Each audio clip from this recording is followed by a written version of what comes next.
পরবর্তী সময়ে সমস্ত মানুষের সমান অধিকার প্রতিষ্ঠিত হবে, পাহাড়ে এবং সমতলে সমস্ত মানুষের সমান অধিকার থাকবে, এই জিনিসটাই কিন্তু আমরা দেখতে চাই। অথচ আজকে 10 মাস কাজ হয়ে গেল, আগামী মাসে কিন্তু জুলাই মাস আসছে। এতদিন পরে কিন্তু আমরা দেখি যে আমাদের পাহাড়ি বন্ধুদের আজকে কথা বলার অধিকার নাই, সেখানে কার্যত সেনা শাসনের মতো আজকে সেনাবাহিনী সেখানে অবস্থান করছে।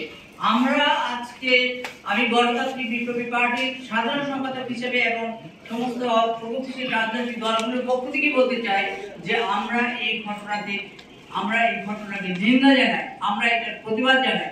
এবং 12 তারিখে ওনারা যে কল্পনা চাকমা অপহরণের 29 বছর পার হয়ে গেল, এখন পর্যন্ত কোন রকম তাকে খুঁজে পাওয়ার কোন অবস্থা করা হয়নি। আপনারা জানেন যে তাদের মাইকেল চাকমা, তাকে আজকে আয়না ঘরে রাখা হয়েছিল এবং সেখান থেকে তিনি মুক্তি পেয়েছেন, কিন্তু এখনো পর্যন্ত কল্পনা চাকমা মুক্তি পাননি এবং তিনি কোথায় আছেন তার অবস্থান সম্পর্কে পর্যন্ত আমরা কিন্তু জানতে পারছি না। এই 29টা বছর কিন্তু আজকে ইউনিয়ন ফেডারেশন এবং তাদের সাথে আমরা যারা গণতান্ত্রিক প্রগতিশীল শক্তি আছি, আমরা কিন্তু তাদের সাথে কিন্তু একাত্ম হয়ে আমরা কথা বলেছি।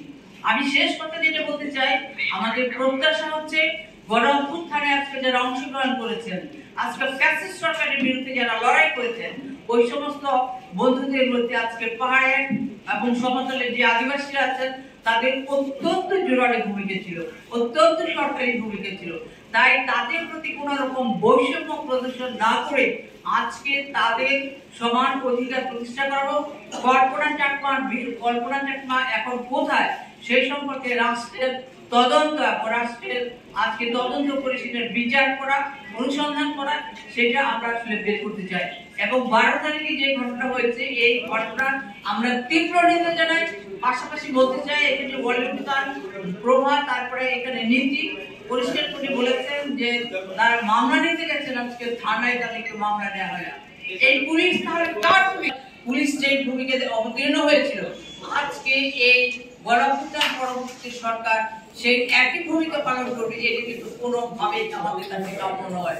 আমরা দেখতে চাই এই ঘটনা যাদেরকে আহত করা হয়েছে, ওনারা যে অভিযোগ দাখিল করেছেন তার সুস্পষ্ট তদন্ত হোক এবং সুস্পষ্ট বিচার হোক, তারা নাম উল্লেখ করে।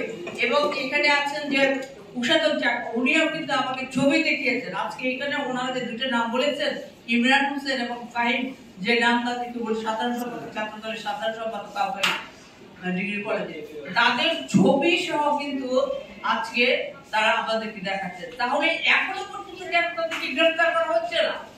আজকে এখনো ক্ষমতার বাইরে তারা, এখনো আজকে তাদের অপরাধের কোনো বিচার হচ্ছে না, এমনকি তাদেরকে গ্রেফতার পর্যন্ত করা হচ্ছে না। আজকে যারা শিকার হয়েছেন, এই আজকে হামলার শিকার হয়েছেন, তাদের মামলা পর্যন্ত গ্রহণ করছেন না। এইগুলো আমরা মনে করি গণ অভ্যুত্থানের স্পিরিটের বাইরে।